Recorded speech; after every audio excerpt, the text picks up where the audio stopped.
Kwa upande wa uchekeshaji, unatumai kwa namna gani jukwaa hili la BSS inaweza likakuza vipaji vya wachekeshaji kwa upande wako, kama wewe pia upo kwenye tasnia hiyo ya uchekeshaji? Kabisa, na ndio maana walivyoweka uchekeshaji ikiwa ni sehemu ya watu ambao wanatafutwa kwa ajili ya kupewa fursa hii kubwa. Na nadhani uchekeshaji umekuja na baraka kubwa sana. Uchekeshaji umeingia Bongo Sasach wakati Bongo Sasach umeongeza uwigo wa watu wa kuitazama. Maana kwamba Azam imehusika. Kwa hiyo wachekeshaji wamekuja na neema kubwa sana. Yaani katika watu wamepata bahati ya kuitumia Bongo Sasach at the right time ni wachekeshaji.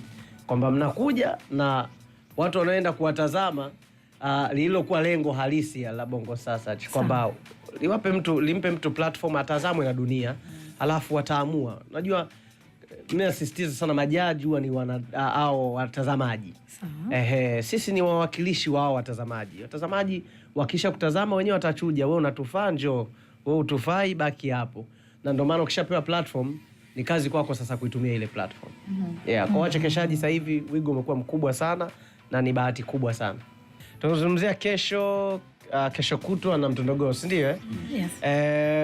Niwakumbushe tu watu wa Dar es Salaam kwamba watu tunaoona Dar es Salaam wanafanya vizuri ni watu waliotoka mikoani pia. Tusijisahau hilo. Kwa hiyo kuna watu wanatoka mikoani wanakuwa serious, wanakuja kufanya vizuri Dar es Salaam. Kwa hiyo usije ukawa comfortable kwa sababu uko Dar es Salaam. Kama uko Dar es Salaam na unataka kushiriki, make sure you're more serious than normal. Kwa hiyo kuna dakika moja ya wewe kuonesha talenti yako. Kwa unapokuja pale wewe umejipanga kabisa kwamba sasa mimi ninaenda kuonesha the best. Usubirie ukatunza kile kilicho bora kwamba nitakionesha tu, hauna huo muda. Watu ni wengi na ndio maana ukiangalia Dar es Salaam imewekwa siku 3. Hii ni natakiwa kuashiria kwamba nafasi unayoipata ni golden chance, use it effectively. Kwa hiyo ni nafasi ya dhahabu kabisa. Kwa mshiriki. Unaitumia hapo hapo. Yaani usije ukasema nitapata tena na tena. Ukipata hiyo nafasi kwa mshiriki, hii nafasi ya dhahabu itumie ipasavyo. Yaani hakikisha ile dakika moja inatosheleza wewe kuonesha hicho kipaji chako HD. Pale tuna muda wa kusikiliza watu wengi, tuna muda wa kutazama watu wengi. Kwa wewe uliyepata nafasi ni mmoja wa wale watu wengi ambao tulikuwa tunategemea watakuja. Usije ukablock nafasi za watu wengine. Tunachotaka pale ni atakaye tuchekesha. Alafu apate nafasi ya kuingia kushindana kwenye mashindano. Tunaposema kwamba mashindano ndio yanaenda kuanza rasmi, ujue kweli ni unaenda kushindana. Kitu kingine nawaambia watu wanaoshiriki ambao wanakuja kufanya comedy. Ni fursa kubwa sana. Comedy yako imeingia katikati ya kitu ambacho kina nguvu sana. Unajua muziki for many years, muziki umekuwa na nguvu kubwa sana.